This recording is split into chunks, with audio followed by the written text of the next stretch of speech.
धुळे महानगरपालिकेच्या स्थायी समितीपदासाठी स्थायी समिती सभापती मातोश्री माझ्या लताबाई चंद्रपूरदा यांना माननीय मुख्यमंत्री, राज्याचे लाडके मुख्यमंत्री देवेंद्र फडणवीस साहेब, तसेच धुळे शहराचे पालकमंत्री रावल साहेब, गिरीश महाजन साहेब, आमचे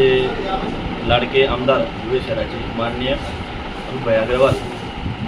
त्यात राजवर्धन कदमाने साहेब, ते जिल्हाध्यक्ष देवेंद्र शेठ अंबळकर व धुळे ग्रामीणचे आमदार राम भराणे, तसेच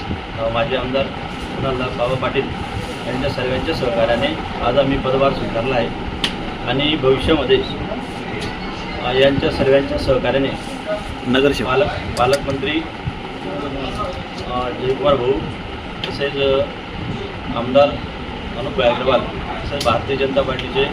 सर्व पदाधिकारी कार्यकर्ते यांच्या सर्वांच्या सहकार्याने धुळे शहरातील ज्या ज्या मूलभूत समस्या असतील त्या चांगल्या प्रकारे आम्ही सोडवण्याचा प्रयत्न करू आणि एक नवा कुठेतरी अध्यायाची सुरुवात होईल यामध्ये आम्ही काम करू. धन्यवाद.